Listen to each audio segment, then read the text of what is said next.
I'm priming my skin for what's about to go down, and I'm also using a barrier cream. This is to protect the skin and help with the removal process. I'm adding this wherever the adhesive will go.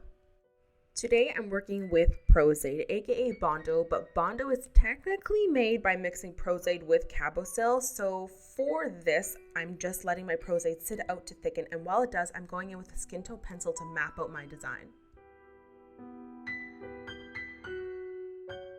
And once the Prosthetic has thickened, think of egg whites. You need it kind of stiff to hold shape. I'm going to begin by placing that product over the mapped out design and blending inwards towards my lips. At this point, my method is to place the Prosthetic down and then move it around until I get the desired shape.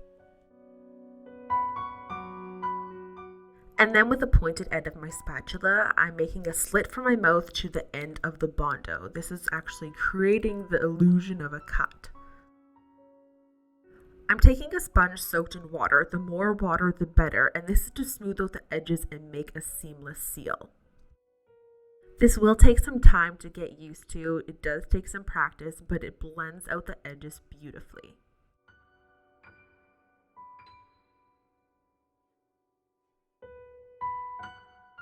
And then once again, defining the actual cut with my spatula.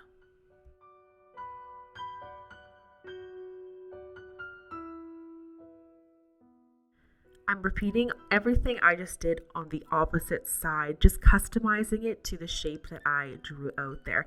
Bondo cuts are my favorite because once you get the hang of them, they're so easy. Edges are what usually make or break a special effects makeup, so the sponge I'm using to blend the edges is soaked. Water essentially dissolves the Prosthetic if the Prosthetic hasn't set yet. The smoother the transition, the more realistic the effect is going to be, so I like to take my time and make sure that it's damn near perfect. I'm adding a little more Bondo for volume and once again cleaning up the lines of the cut. Using the spatula for this will get you the cleanest lines. I also wanted to mention that when Prosthetic dries, it shrinks, so make sure your effect is larger than you expected.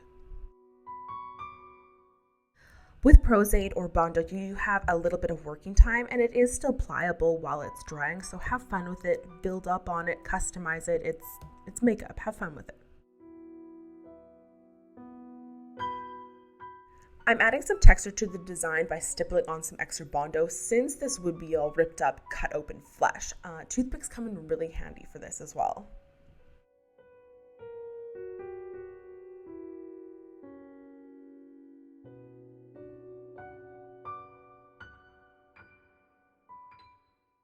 Try to get your effect as dry as possible. I'm using a translucent powder to set the Prosthetic because it is very sticky and I need to get rid of that tack.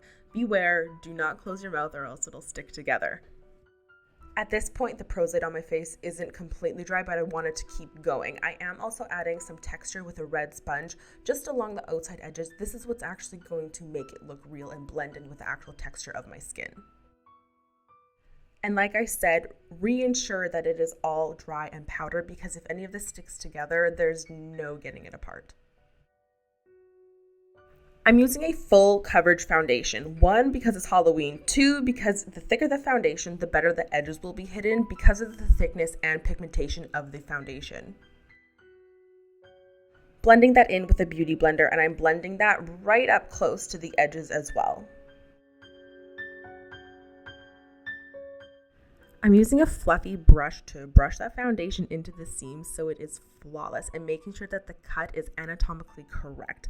I'm also making sure that the foundation applies to the flaps of the skin, the part that is slit open. I don't want to put it into the cut, but I do want to cover the white Bondo Prosthetic color.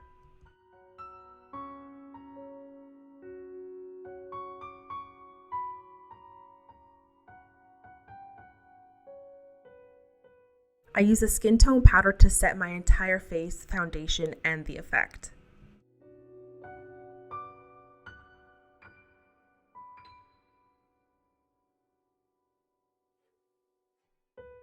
And since this is still half a beauty look, I'm adding some contour. I'm also adding a natural shade of blush.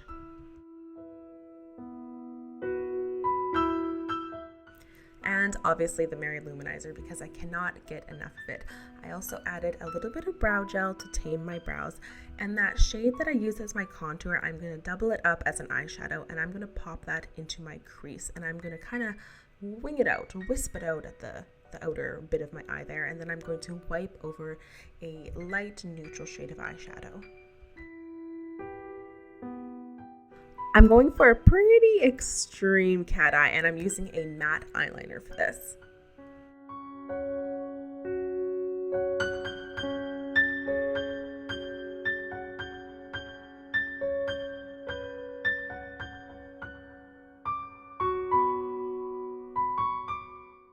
Throwing on a coat of one of my favorite mascaras at the moment. To brighten up my eyes, I'm adding a little tear duct highlight, and the lashes I'm going to be using are the Faction lashes. These just add enough oomph that isn't too dramatic, but it's still beautiful. I am also putting the Wonder Pencil in my waterline.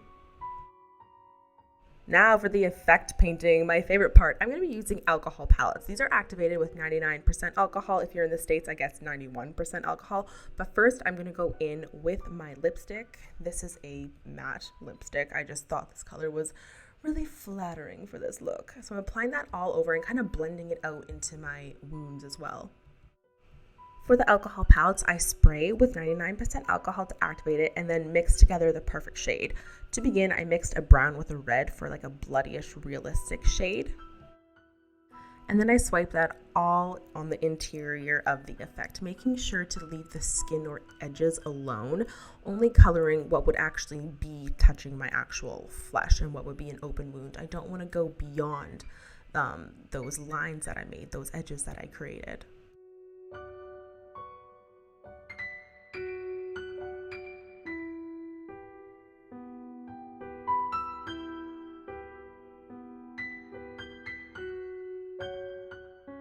For some dimension, because this looks super flat, I'm taking a darkish like purple red and also a black, and I'm taking that on a smaller brush, and I'm just adding that specifically to the interior edges of the wounds, right along the edges. This kicks it back and makes it appear to have been slit open. And then back into a bigger brush. This is just soaked with 99% alcohol, and I just rub it over, and then this really blends it all together.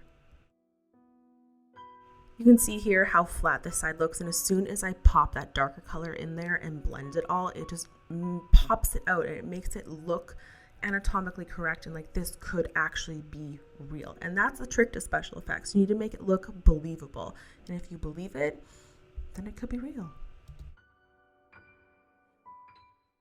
I'm touching up my lipstick one more time and blending that into the wound just so it looks like my lips are actually slit open and my lipstick is correctly placed where it should be placed if my mouth was actually cut.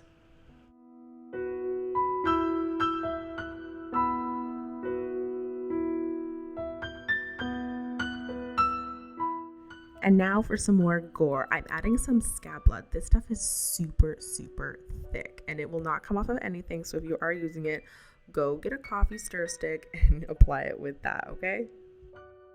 This adds a really sweet, realistic effect, and it looks like it's like cut open, like disgusting flesh. I apply that and stretch it all over the wounds in a pretty uneven texture. This is what gives the dimension, you know, some of it's a little bit darker, some's a little bit lighter. This is what really made it look super nasty and disgusting.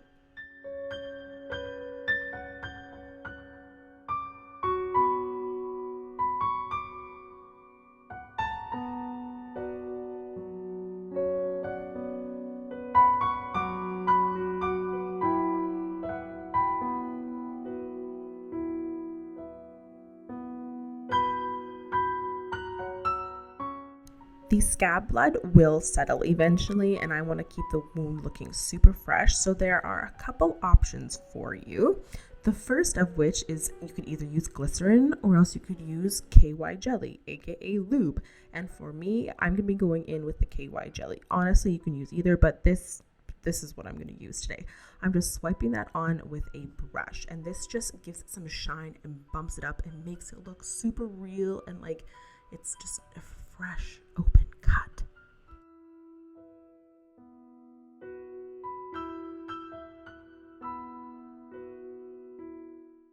once I applied that little bit of shine, it just, oh, this was the first time I was like, dang, this looks pretty sweet.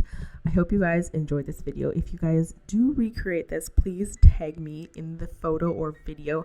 I would love to see them. And until next time, I will see you guys in my next video.